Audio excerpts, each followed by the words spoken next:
regreso a la democracia. Vamos a hablar con la presidenta del Senado, la senadora DC, doña Jasna Proboste. Senadora, ¿cómo está usted? Muy buenos días. Muy buenos días, Rafael. ¿Cómo está usted? Muy bien. Qué gusto tenerla con nosotros. Le agradezco que haya accedido a esta entrevista. No, un agrado.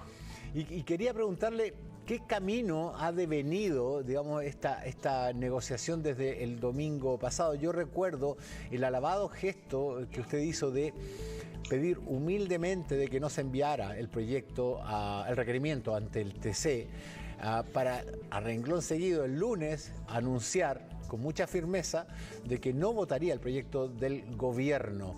Desde ese entonces se produjo el rechazo del requerimiento del gobierno dentro del Tribunal Constitucional y este acercamiento que usted ha tenido. ¿Cómo fue, si nos puede explicar un poco este paso de una situación bastante distanciada a este puente que se ha tendido con el gobierno? A ver, primero, Rafael, yo creo que es importante despejar, aquí no hay ninguna negociación, porque las necesidades de la ciudadanía no son negociables. Lo que nosotros hemos hecho como otro poder del Estado, en este caso el Congreso Nacional, porque ayer hemos concurrido ambas cámaras, tanto la Cámara de Diputados como el Senado, es contribuir a la solución de un drama que hoy día viven las familias de nuestro país hace ya largo rato, producto de que un gobierno ha errado la forma en cómo ha actuado en el manejo sanitario, que ha derivado también en esta crisis social y económica. Y por lo tanto, en esta contribución es una contribución sobria, sin esta lógica de los acuerdos nacionales, rimbombantes. No, aquí hay una agenda de mínimos urgentes sobre los que intentamos ponernos de acuerdo. Y esa agenda de mínimos urgentes tiene que ver con el cómo somos capaces de tener una ayuda social rápida, expedita, que llegue a las familias, que les permita cuidarse en este periodo de crisis, pero hacerlo con dignidad, Rafael. Y además en esta agenda de mínimos comunes, y eso es lo que nosotros hemos denominado renta básica universal, que dicho sea de paso, no es de ahora. La oposición, la Central Unitaria de Trabajadores lo viene planteando hace un año. El cómo tenemos una lógica universal. Yo lo he dicho, este gobierno no aprende de sus errores, pero tampoco aprende de sus aciertos, de las cosas que se han hecho bien. La vacunación se ha hecho bien, y se ha hecho bien porque tiene un carácter universal. No le preguntan a usted sus últimas 3 liquidaciones, su registro social de hogares. No, usted va al centro de salud familiar y le colocan la vacuna. No le preguntan qué vacuna, no sé cuál le habrá tocado a usted, pero esa lógica universal no se da respecto a las ayudas sociales, porque este gobierno impone su desconfianza ante los ciudadanos. Entonces, lo que nosotros le hemos dicho al gobierno, al presidente en esta conversación, que además ha sido una conversación avisada, hemos planteado previamente qué es lo que vamos a decir, a la salida de la reunión hemos dicho de lo que hemos hablado, y además esta conversación se va a hacer en un espacio institucional.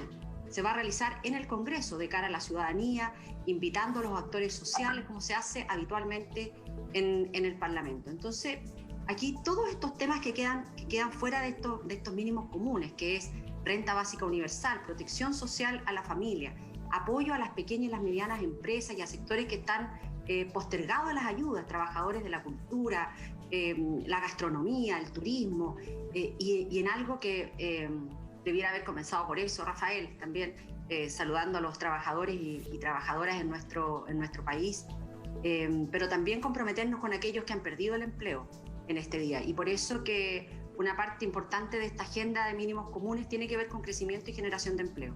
Esos son los mínimos comunes que hemos puesto en esta conversación. Y la urgencia, porque yo entiendo que todos los temas son urgentes, pero que hay que jerarquizar. Está por una ayuda, como usted dice, rápida, expedita y digna. Esto es una renta universal. ¿Qué costos tendría? ¿De dónde sacaría? ¿Cuál ha sido la recepción del gobierno a estos planteamientos? Bueno, hemos señalado en esta agenda porque el gobierno ha manifestado su disposición a avanzar en ello. Ya. Yo entiendo que no le pondrá renta básica universal, que es el nombre que la oposición ha venido planteando todo este año, y nosotros hemos dicho, nos da lo mismo el nombre. Lo que nos interesa es el propósito, el que nosotros tengamos una ayuda que sea de carácter universal, que sea expedita, y para eso vamos a trabajar institucionalmente. Nosotros esperamos. ¿Se ha hablado de montos, senadora? En el transcurso del día de hoy nosotros vamos a recibir un documento inicial de parte del gobierno. Nosotros ayer tuvimos una reunión con todos los senadores y senadoras de la oposición desde las 9 de la noche hasta la medianoche, definiendo cuáles van a ser el método que nosotros internamente desde la oposición nos vamos a dar también para que esto sea un diálogo muy abierto, muy transparente. Es una oportunidad también para el Congreso, para elevar un debate que conecta con esta necesidad urgente de la ciudadanía. Y por eso que nosotros, además del trabajo que hacemos desde la oposición, con nuestros equipos técnicos, vamos a convocar también a nuestros centros de pensamiento de la oposición, porque de alguna forma nosotros estamos también hoy día demostrando que la centroizquierda es garantía de gobernabilidad, tenemos posibilidades de actuar con unidad frente a una situación tan compleja como la que estamos viviendo y por cierto, el tema de los montos, el universo preciso, la forma de implementación, el periodo de tiempo, la fuente de financiamiento será parte de esa conversación. Lo que nosotros decimos es que esta es una medida urgente, por eso son mínimos comunes urgentes, que no se pueden dilatar. Y cuando alguien dice, bueno, pero para esto planteemos una reforma tributaria, que tampoco se pasen de listos algunos, porque leía, no sé si esta noche o en la madrugada, que algunos decían, bueno, entonces vendamos Codelco para financiar la renta básica universal. Por favor, eso es lo que ha querido un sector de este país hace largo tiempo y los trabajadores y trabajadoras del cobre han resistido fuertemente. Ni siquiera en la dictadura lo pudieron hacer, así es que no se pase ninguna película, que nosotros vamos a defender siempre en que el cobre sea el principal ingreso y el sueldo de nuestro país. Hoy día Chile tiene fondos soberanos, tiene la posibilidad de endeudarse, tiene tiene un excedente en el precio del cobre, tenemos instrumentos para poder hacer realidad esta renta básica universal. Y esto lo haremos con los actores sociales, con la Central Unitaria de Trabajadores, que tiene también una propuesta en esta dirección de protección al empleo, que se lo había entregado ya a la ex ministra del Trabajo de este gobierno hace un año. Entonces nosotros esperamos desde la oposición también escuchar todas las propuestas y ver la posibilidad de ir acotando estos elementos comunes a una propuesta. Y en PYME, bueno, nosotros hemos tenido también ya muchas reuniones, habíamos estado como mesa del Senado reunidos con ellos el día jueves de esta semana con la diversidad de mesas de las pymes. Y ahí también, Rafael, hay temas que significan subsidios directos para que las pymes no sigan cerrando como ha ocurrido en este tiempo. Hay temas que no cuestan más recursos, sino que es voluntad. Un ejemplo de ello tiene que ver con las compras públicas. Las pymes en este tiempo, por razones obvias, han disminuido ostensiblemente las ventas. Bueno, ¿por qué no el Estado, que compra grandes volúmenes, establece licitaciones con prioridad, priorizando a las empresas de menor tamaño? Eso también forma parte. Pero eso se propuso para las canastas, las cajas de mercadería, y no tuvo recepción dentro del gobierno, yo lo recuerdo perfectamente. Bueno, pero yo creo que hoy día estamos en una etapa de conversación distinta y de fragilidad social e institucional diferente, y yo creo que aquí no hay espacio para seguir privilegiando a los grandes y a los poderosos. Precisamente sobre este tema tenemos preguntas que nos están llegando a través de Twitter. Viviana dice, senadora, ¿cómo está representada la sociedad civil y los trabajadores en su acuerdo? Bien dicho, en las conversaciones. No, es que esto forma parte de los nuevos tiempos. Aquí no hay negociación, porque lo he dicho, con las necesidades de la ciudadanía no se negocia, no hay acuerdo, hay una agenda de mínimos comunes y esta agenda se lleva a un espacio institucional. Aquí no hay mesas cerradas, no, esto es institucionalmente en el Congreso, en las comisiones de Hacienda, las comisiones de Economía de ambas cámaras. Veremos ahí una fórmula con el presidente Diego Paulsen, si los hacemos bicameral de inmediato, juntando diputados, senadores, porque el sentido de urgencia requiere darle una vuelta distinta a la lógica que el Estado y el Congreso trabajan. Y esa es nuestra disposición. Esta transparencia. Por cierto, Viviana, así es, y como lo dice Viviana, la sociedad civil va a estar participando en este proceso. Hay una forma en cómo la gente también puede solicitar ser escuchada en estas audiencias. Las propias comisiones van invitando a investigadores, académicos, a centros de pensamiento, de manera de que esas conversaciones, además, Rafael, son públicas, son transmitidas por los canales del Congreso, tanto del Senado como de la Cámara. Todos pueden saber lo que se opina, lo que se defiende en el Congreso. Por eso yo creo que en estos tiempos que vivimos también es muy importante, en estos tiempos de elecciones son muy importantes, porque cada persona representa un modelo de sociedad. Esa transparencia, senadora, garantiza el que no haya este tipo de acuerdos cerrados como la cocina. De hecho, leí su Twitter anoche respecto de ello y leí también a la diputada Giles haciendo este tipo de acusación, la diputada que ha tenido votaciones bastante erráticas en tema de ayudas sociales. Por eso se lo pregunto, ¿va a haber, digamos, una serie de salvaguardas para evitar que se produzca una cocina como se produjo en la última reforma tributaria? Mire, yo soy absolutamente contraria a esos espacios de negociación a puertas cerradas, sin que la ciudadanía sepa, y por lo tanto también en esta responsabilidad que me ha tocado asumir como presidenta del Senado, en esta responsabilidad en la que me han puesto nuestros pares de la oposición, hemos tenido especial consideración a cumplir con una lógica que uno tiene instalada, y es como parte del estándar que hoy día nosotros creemos debe tener no solo la política, sino también la actuación generalizada en nuestra sociedad, en donde las cosas se establezcan. Por eso cuando nosotros recibimos la llamada del presidente, lo dijimos a la ciudadanía: hemos recibido esta llamada, vamos a concurrir. Nadie que aprecie la democracia, nadie que quiera contribuir a la solución de los problemas más urgentes que hoy día tiene la familia puede restarse un proceso de diálogo. Eso no es cocina, eso es democracia. Muy bien. Estos acuerdos, estas búsquedas de solución, ¿son compatibles con seguir haciendo retiros de los fondos previsionales de los cotizantes? Mire, si nosotros realmente tenemos un sistema de ayuda en la lógica que hemos planteado, de renta básica universal, no tiene ninguna lógica seguir continuando, seguir en esta lógica de los retiros. Y lo quiero explicar, Rafael. Por favor. Nosotros hemos sido partidarios, y usted puede ver nuestras votaciones en marzo del año 2020. El primero que planteó un proyecto en esta lógica, en la lógica de rásquese por sus propias uñas y eche mano a sus ahorros personales, fue el gobierno en su ley de protección al empleo, en donde le decía a las empresas: usted va a tener una posibilidad de suspender la relación laboral con sus trabajadores, y sus trabajadores se van a pagar su sueldo con los recursos que tienen ahorrados en la administradora de fondos de cesantía. La administradora de fondos de cesantía trabaja con un fondo individual y un fondo solidario, y este proyecto utilizaba los recursos del fondo individual de los trabajadores. En esa oportunidad, 5 senadores estuvimos en contra de ese proyecto de ley y dijimos: esta no es la lógica. Aquí el Estado tiene que colocarse en un momento de crisis con ayudas sociales, dar garantía, apoyar a la gente que lo está pasando mal. Luego el gobierno siguió errando el camino, vino el primer retiro. Nosotros dijimos: esta es una medida extrema. El gobierno siguió en su lógica errada. Nosotros el 29 de marzo de este año, cuando asumimos como mesa, en la primera reunión que tuvimos con el presidente Piñera, en nuestra ya calidad de mesa, con el vicepresidente Jorge Pizarro, insistimos, le planteamos lo de renta básica universal. Él en ese momento accedió a mover el ingreso familiar de emergencia, que estaba con un techo del 60% de los hogares del registro, que están en el registro social de hogares, pasarlo del 60 al 80, que era un incremento, pero no tenía la lógica de la universalidad, y puso toda su apuesta en el bono de clase media, que fue un fracaso. Porque en definitiva lo que le dijo a los chilenos: mire, usted no es lo suficientemente clase media, así que no clasifica, es más pobre que clase media. Y cuando esa misma familia quería postular al ingreso que estaba más abajo, que era el ingreso familiar de emergencia, le decía: usted no es lo suficientemente vulnerable para postular al ingreso familiar de emergencia. Y por lo tanto la lógica del tercer retiro fue avanzando.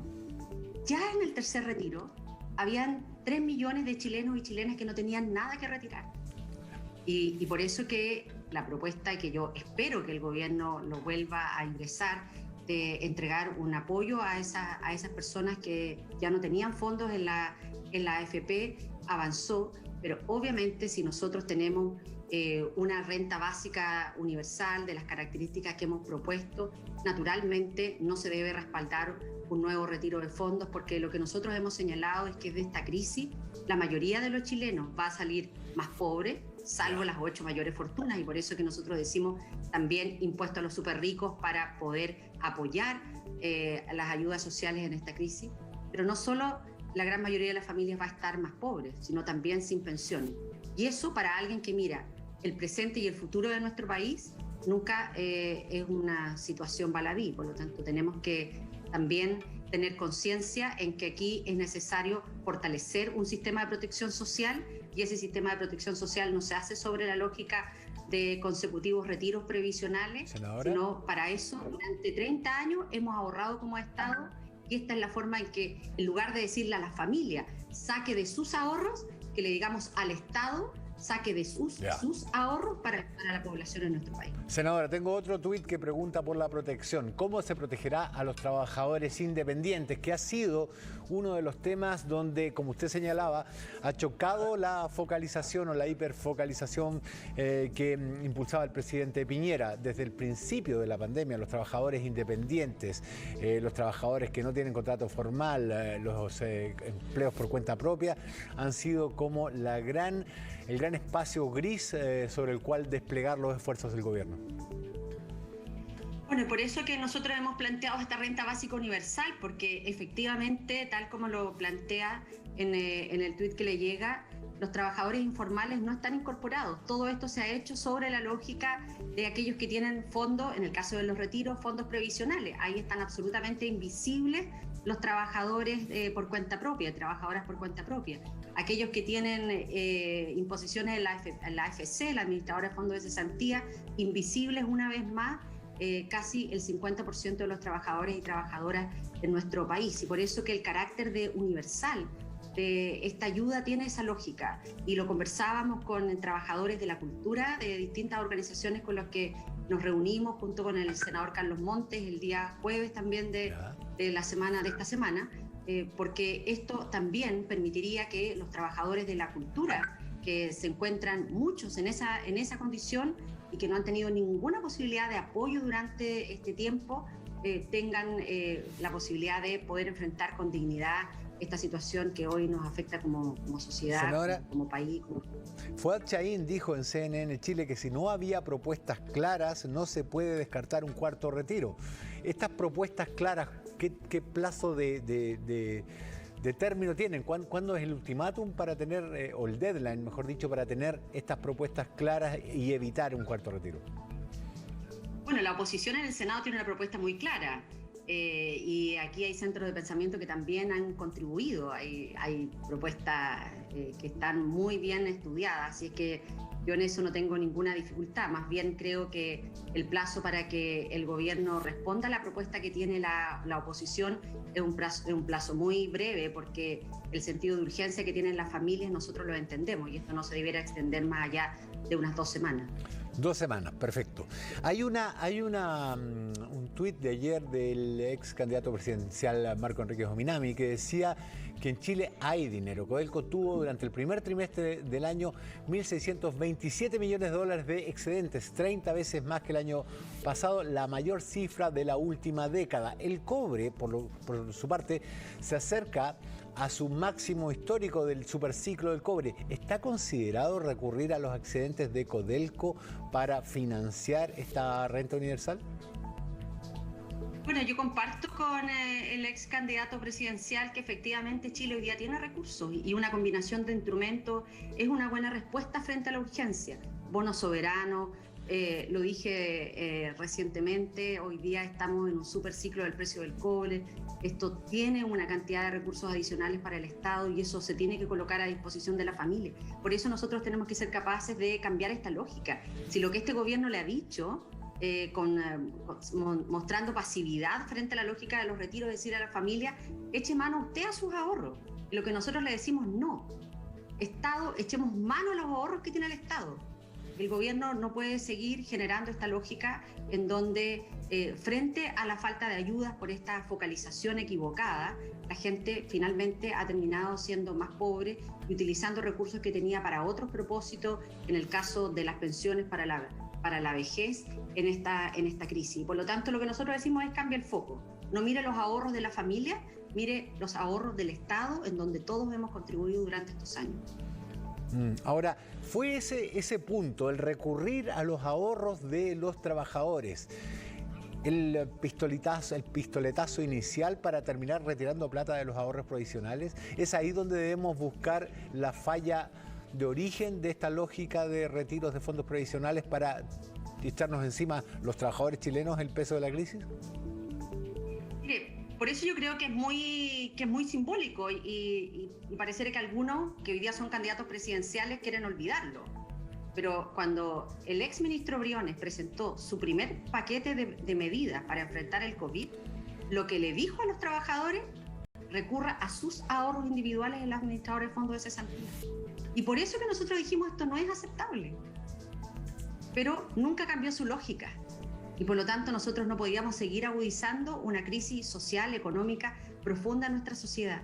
Entonces, hoy día la conversación respecto de estos mínimos comunes es decir, cambiemos la mirada, que el gobierno no siga mirando a los ahorros individuales de la familia y miremos los ahorros que tiene el Estado para poder contribuir. Acá ha habido durante muchos años, Rafael, una política fiscal que ha sido llevada adelante con mucha disciplina. Usted se recordará cuando se estableció la norma del superávit estructural, claro, en donde en los tiempos que a Chile le iba bien, guardaba mayores recursos para las vacas flacas. Bueno, nosotros decimos, ¿qué más estamos esperando? Esto es una situación muy crítica que se vive en nuestro país y tenemos que ser capaces de llegar con apoyos muy concretos a las familias de clase media, a las familias que hoy día viven el drama, que no pueden pagar sus créditos hipotecarios, que duermen con la angustia de que van a perder sus viviendas, de jóvenes profesionales que han terminado sus carreras, que no pueden insertarse laboralmente. Todo eso tiene una lógica en la que este gobierno tiene que contribuir a abrir y acelerar un diálogo para que las cosas comiencen a ocurrir en favor de la familia. Y para eso nosotros desde la oposición vamos a estar siempre disponibles, pensando en que a la familia y a nuestro país le vaya bien. Quiero volver sobre ese punto, el punto de este cambio de foco, pero antes hay un tuit que nos llega y que dice: ¿a qué se refiere con renta universal por familia? De ser así, hay familias separadas, de hecho, a quienes se entregaría al hombre o a la mujer. Es una duda bastante frecuente, si esto va a ser a ambos. En Chile hay muchas familias monoparentales, además. Entonces, ¿cómo determinar qué parte de la familia o qué jefe de familia, habiendo tanta jefa de familia en este país, va a recibir esta renta universal? ¿Tenemos, aunque sea, indicios de cómo resolver esa dificultad? Mire, yo me parece que esta es una muy buena pregunta también para explicar un cambio de foco que debe tener esta lógica de la renta básica universal. La hiperfocalización que tiene el gobierno lo hace a partir de esta desconfianza, de decir, no vaya a ser cosa que alguien se vaya a aprovechar. Entonces, en esa lógica de que la gente se va a aprovechar, comienzan a colocar una serie de barreras que finalmente entorpecen el acceso a fondos para poder enfrentar con dignidad y con seguridad este momento. Yo creo que nosotros estamos viviendo una situación especial y eso requiere también el que hoy día nosotros tengamos el concepto de la universalidad. Y uno dice, mire, es probable que algunos reciban un beneficio sin que lo merezcan, pero eso es lo menos respecto de aquellos que efectivamente necesitan poder contar con estos recursos, y esa es la lógica de la universalidad. Entonces, más que colocarse en la lógica de la desconfianza, es ponerse en una lógica de la confianza, y en eso, como yo ya le decía a Rafael, hay un documento, ha estado el Instituto de Igualdad trabajando, la Fundación Fiel también, con escenarios distintos. El Instituto de Igualdad lo piensa en una lógica de protección social de largo plazo, en la Fundación Fiel con la Central Unitaria de Trabajadores, en una propuesta ahora de urgencia transitoria. Por lo tanto, allí lo que se actúa es a partir de una lógica de la confianza y de la universalidad a través de las bases de datos que hoy día el Estado tiene. Perdón, pero desde un punto de vista personal, ya que usted es a quien le ha tocado liderar, quien ha asumido el rol de liderazgo acá, ¿en qué monto estaríamos pensando para lograr un equilibrio entre asistir a las familias que necesitan estas ayudas y afrontarlo de manera responsable? Usted mencionaba recién la regla de responsabilidad fiscal que teníamos, de superávit fiscal. ¿De qué montos podríamos hablar o en qué rangos podríamos negociar para cumplir los dos requisitos: ser responsables y ser lo suficientemente solícitos con las personas que necesitan ayuda? Lo que señalé también, Rafael, al comienzo de esta entrevista con usted, es que hay temas que están pendientes y que son decisiones bien centrales. el monto, el universo preciso, el modelo de implementación, el periodo de tiempo, las fuentes de financiamiento. ¿Y por qué digo el monto es un tema pendiente? Porque tenemos que ser capaces de conciliar. Yo he leído con atención la carta de nuestras candidatas presidenciales, Jimena Rincón y Paula Narváez, que establecen un monto. He leído también documentos que son, por cierto, siempre muy interesantes de la Fundación Sol, pero tenemos que establecer en un espacio de cara a la ciudadanía la posibilidad de generar un monto frente a esta situación de crisis. Lo que nosotros decimos, este monto tiene que ser sobre la línea de la pobreza, que es la lógica en la que ha actuado el gobierno con todas sus ayudas. Y tenemos que pasar desde el concepto de la línea de la pobreza al concepto de la suficiencia. Y eso tiene diferencias, Rafael, tiene diferencias respecto al tamaño de la familia. Ahí también se ha hecho un trabajo hace ya largo tiempo con el Ministerio de Desarrollo Social, estoy diciendo largo tiempo en el periodo anterior, en donde se han convocado a especialistas de distintos sectores y se han establecido estos cortes respecto de línea de pobreza de acuerdo al tamaño de los hogares. Entonces nosotros creemos que esto tiene que recoger esa metodología, pero tiene que avanzar hacia el concepto de la suficiencia. Es decir, aquí no basta el que nosotros le garanticemos a una familia el que va a tener recursos para la línea de la pobreza, sino a partir de la suficiencia. Pero esto tiene que estar acompañado también de otras medidas, por ejemplo, que son muy centrales para la clase media respecto de los créditos hipotecarios, cómo vamos a resolver estos temas para las pequeñas empresas que tuvieron FOGAPE, el primer FOGAPE, hoy día siguen sin actividad, le están cobrando esas cuotas. Por lo tanto, aquí tenemos que ser capaces de llegar con una solución que sea muy concreta para la realidad y el drama y la profundidad de la crisis que estamos viviendo. Bien, la propuesta Narváez, Rincón, aprovecho a acotar, es de 600.000 pesos por hogar. Hay una foto que circuló mucho. Mira, ellas colocan en 600.000 pesos en su carta. Nosotros lo hemos conversado con Ricardo French Davis, Premio Nacional. Tuvimos un diálogo maravilloso con un grupo de economistas hace un sábado atrás. Y la idea es que uno puede llegar y puede complementar lo que hoy día ya tiene hasta ese monto. No es que 600.000 pesos, sino que si la suma de ese hogar entre las pensiones, los subsidios únicos familiares, todo esto establece un monto, ¿cuánto es la diferencia para llegar a ese monto? Entonces no es que sean 600, eso también yo creo que es importante. A lo mejor ahí no se entendió correctamente. O sea, tomar un rango y suplir la diferencia hasta llegar hasta esos 600.000. Y tiene que ver con lo que hemos planteado, pasar del concepto de la línea básica de la pobreza a un concepto de suficiencia. Perfecto. Entonces eso pasa por establecer cuánto es lo que hoy día tiene de línea base esa familia y colocar un delta que permita alcanzar ese concepto de la suficiencia. Perfecto. Que dicho en una palabra más sencilla, tiene que ver con la dignidad. Senadora, ayer hubo una foto que circuló mucho en redes sociales donde se ve, tras la reunión con el presidente, a usted conversando con casi todos los asistentes y al presidente Piñera alejándose, cabizbajo por lo demás, pero una foto que para muchos refleja un cambio en el polo de poder, digámoslo, hasta la semana pasada, hasta el domingo, cuando usted le solicita al presidente que no presente este recurso ante el Tribunal Constitucional, el polo de poder estaba más bien centrado en el presidente de la República. Ahora parece haberse desplazado hacia usted y lo que usted representa, que es el Parlamento, el Poder Legislativo, que tiende un puente de conversación para que el Ejecutivo pueda encontrar junto con el Legislativo una vía de salida a la crisis. ¿Ha cambiado el polo de poder en Chile en esta semana?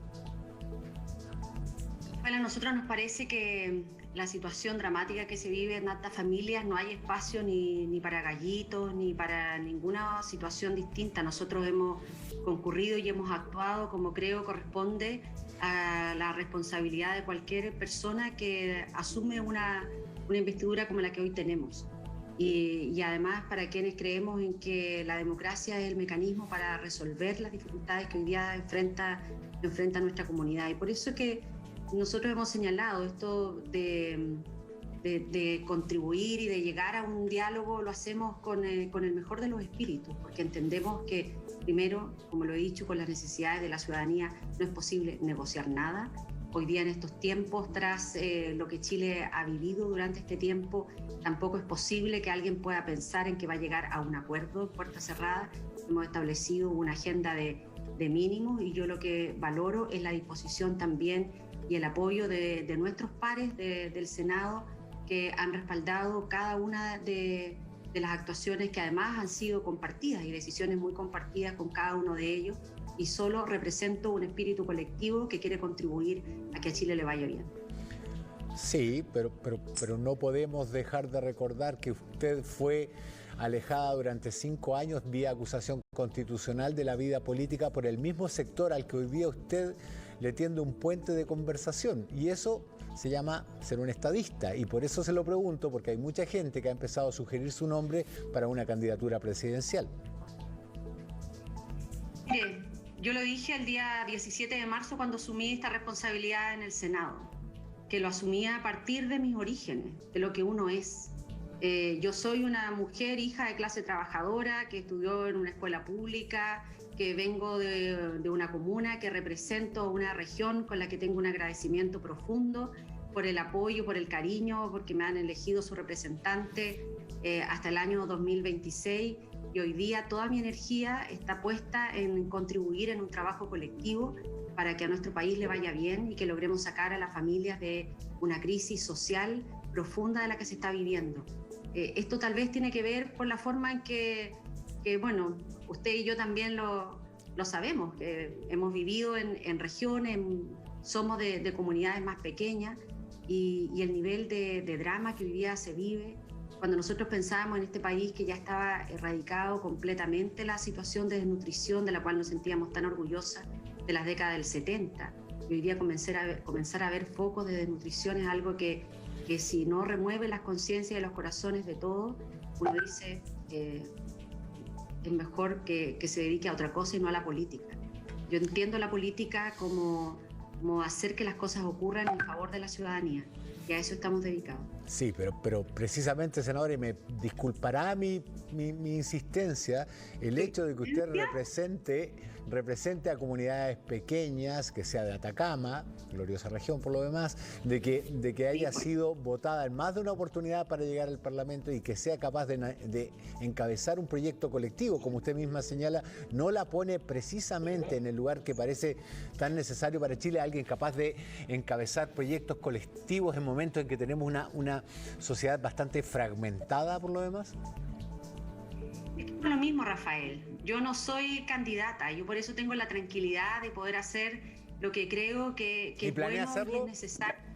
¿Hay más elecciones en el futuro? Para nuestro país, pero yo no soy candidata a nada, yo soy senadora hasta el año 2026 por mi región, por lo tanto hay algo que claro, que quienes son candidatos tal vez les cuesta más porque están en la competencia por tener un grado de adhesión. Nosotros estamos en una lógica distinta, que es la lógica que además me representa plenamente, que es la lógica de la colaboración. Y hoy día nuestra colaboración es con las familias, nuestra colaboración es con el país. Y eso es a lo que nosotros estamos dedicados. Entonces déjeme cambiar la pregunta sobre candidatura presidencial a otro foco. ¿Se ve usted como una líder de una oposición que está absolutamente fragmentada después del triunfo de Sebastián Piñera y que no ha sido capaz de reunirse o de aglutinarse frente a ningún tema? ¿Ha encontrado en usted alguien que lidere esta oposición para que de manera paritaria con el gobierno, de manera, no voy a usar la palabra negociación, pero sí buscando acuerdos, tendiendo puentes, pueda unirse detrás de ese propósito de mejorar las actuales circunstancias, sobre todo teniendo en cuenta que la encuesta CEP le da al legislativo un respaldo del 8%, y que de hecho no había surgido en los últimos, yo creo que sin miedo hablaría del último lustro, alguien que dentro del legislativo pueda aglutinar a la oposición, pero además generar acuerdos. Rafael, desde el año 2018, en donde la ciudadanía nos puso en la oposición porque le brindó el apoyo a la derecha para que gobernara en nuestro país, al menos en el Senado, que es de donde yo participo, siempre ha habido un espíritu muy colectivo, muy comunitario. Y a cada una de las presidencias del Senado le ha tocado un momento especial. A Carlos Montes, que fue el primer senador de este periodo legislativo, fue también intentar aglutinar y resolver estas dificultades tras la derrota presidencial. Le correspondió después al senador Jaime Quintana también presidir el Senado en un momento muy complejo, convulsionado para el país tras el estallido social y tratar de canalizar esto en un gran acuerdo que hoy día ha definido un itinerario constituyente que es importante. Le tocó a la senadora Adriana Muñoz también en un momento complejo de plena pandemia. Cada uno le ha tocado ejercer este rol. A mí me correspondió ejercer este rol en un momento complejo y al igual que cada uno de mis antecesores, con el apoyo de toda la bancada de senadores de la oposición, estamos haciendo un trabajo solo pensando en el bien de nuestro país. Sí, lo que pasa, senadora, es que desgraciadamente la política es súper injusta y a las personas se las mide no por sus intenciones, sino por sus logros. Y es por eso que, políticamente hablando, la gente aprovecha sus logros, sus éxitos, para proyectarse hacia futuro. Entonces, por eso a usted le ha tocado un logro que ninguno de sus antecesores tuvo, dadas las circunstancias que se han producido, dado, por ejemplo, la pérdida de prestigio, de respaldo que ha sufrido el presidente Piñera.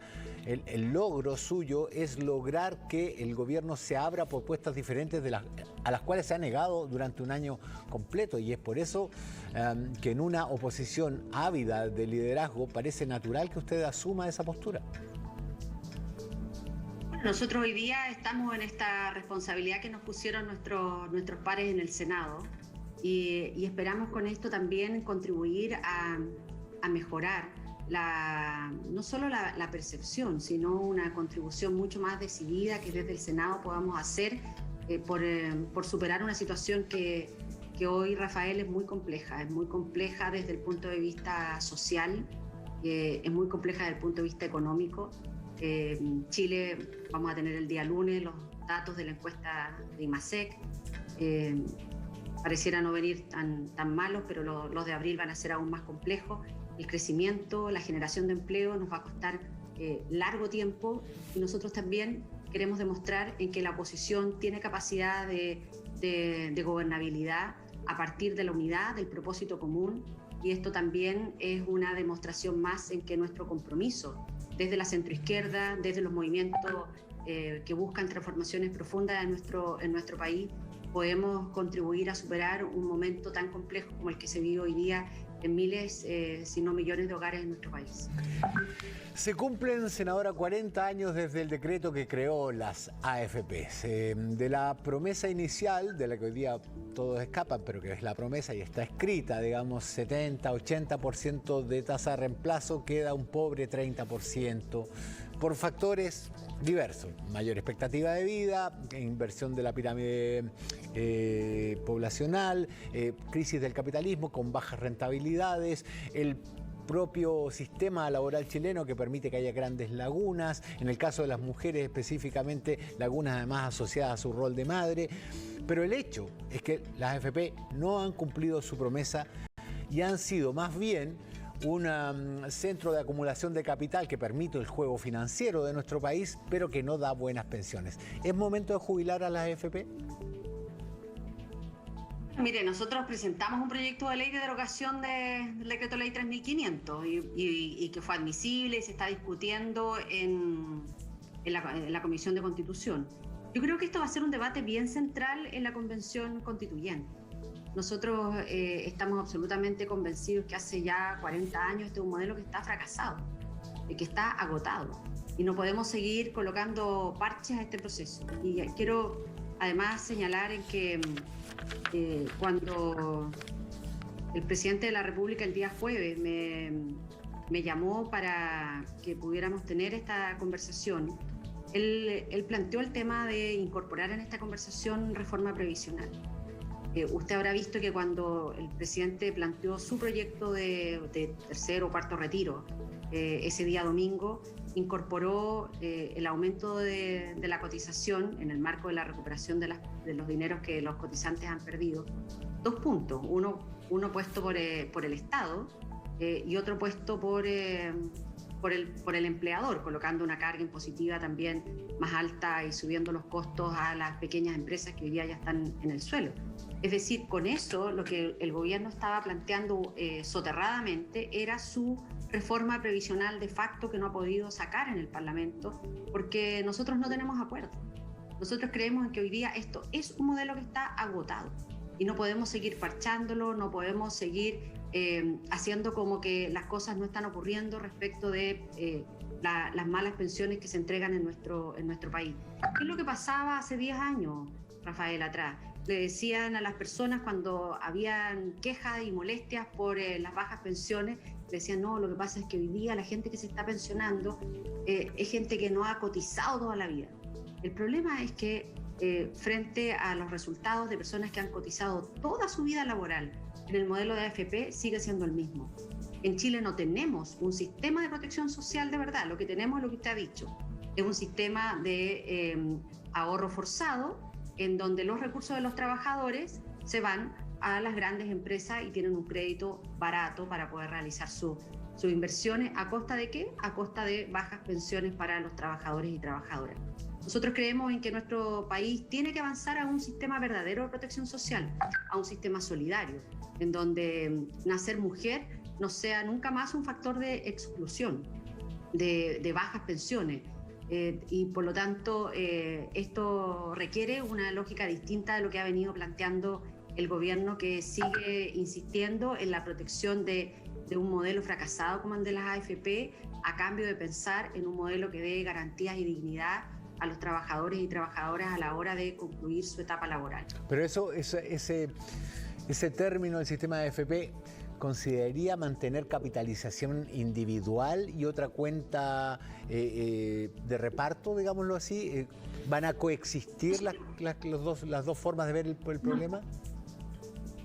Nosotros creemos, nuestra propuesta, somos 5 senadores que estamos en este proyecto de ley, que el tránsito de un sistema de capitalización individual a un sistema solidario de pensiones tiene que ser cuidadoso, tiene que ser muy prolijo, tiene que ser ordenado, y todo ello dentro de un plazo razonable y necesario para que este tránsito sea exitoso y no existan pérdidas de recursos para los trabajadores. Yeah. En nuestro proyecto de ley siempre señalamos que los recursos son de los trabajadores y trabajadoras, pero tenemos que consolidar un sistema de pensiones que se base además en los principios que la propia OIT ha señalado, que sea universal, que sea solidario, que sea tripartito, es decir, con apoyo del Estado, del empleador, de los trabajadores y trabajadoras, y que por cierto no pueda ser individual. Eso es como absolutamente contradictorio con un sistema de protección social. Entonces, nosotros creemos además que estos fondos que son cuantiosos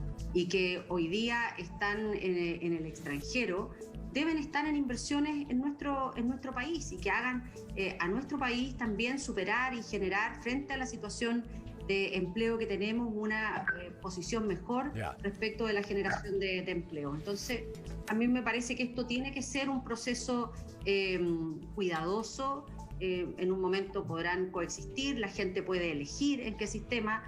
De hecho, en nuestro propio proyecto de la derogación del decreto ley 3.500, nosotros decimos que las administradoras de fondos de pensiones puedan existir, pero como una lógica adicional, si es que el trabajador o trabajadora lo quiera tener. Entonces, creo que esto va a ser una parte muy central del debate constituyente, porque allí, en esta definición de la nueva Constitución, en definitiva, Rafael, lo que se define es cuál es el tipo de sociedad en el que nosotros queremos vivir.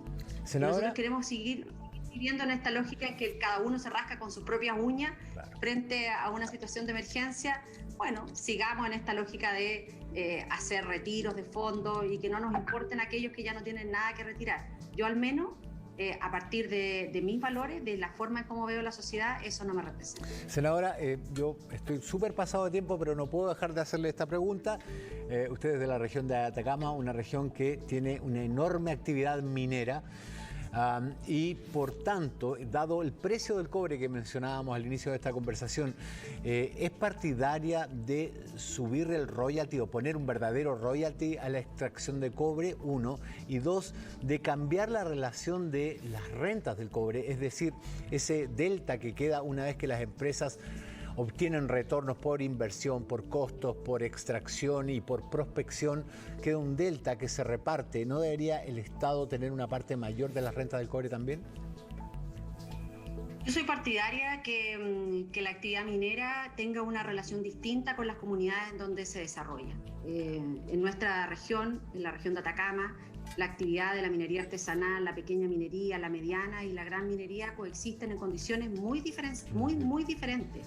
Hoy día el drama que están viviendo más de 10.700 productores mineros, producto de una lógica, llevamos 2 semanas tratando de que este gobierno haga un decreto, le hemos mandado hasta el modelo, porque el año 2015, después de los aluviones, se hizo, el año 2017 se hizo, se demoró 1 semana el gobierno de la presidenta Bachelet en hacer la prohibición del pago de las patentes, los remates, y aquí ya han salido 10.700 patentes de pequeños productores mineros, porque no le quepa la menor duda que si hubiese sido un problema de las grandes mineras ya hubiesen corrido a solucionarlo. Entonces aquí también hay una lógica. Cuando se habla de minería, la gente tiende a meter todo en un mismo saco y piensa que hoy día con el precio del cobre todos los mineros están bien, y eso no es así. La pequeña minería, la minería artesanal enfrenta muchas dificultades. La gran minería también enfrenta dificultades porque ha perdido el afecto en nuestros territorios. Ha perdido el afecto porque no hace encadenamientos que sean exitosos, no privilegia la mano de obra local, no privilegia la contratación de empresarios y empresarias de nuestra zona. Ese capital que tenía la minería hace 20 años atrás lo han perdido completamente por una forma en cómo ellos han desarrollado su modelo productivo. Y obviamente eso tiene que cambiar en nuestro país. Hoy día, además de todas las exigencias en materias medioambientales que tenemos que ir elevando y que tienen que ser cumplidas, nosotros creemos en que la gran minería tiene que hacer un aporte distinto al desarrollo de nuestro país. Yasna Proboste, senadora de SEI, presidenta del Senado, le quiero dar muchísimas gracias por esta larga entrevista que nos ha concedido acá en Chilevisión y CNN. No, muchísimas gracias. Siempre un agrado poder conversar con usted. Que tenga una muy buena jornada. Un saludo a todas las trabajadoras y trabajadoras. Muchas gracias. Y también un mensaje esperanzador a aquellos que han perdido su empleo, que buscan y no lo encuentran, porque tenemos que ser capaces de generar condiciones de crecimiento y de generación de empleo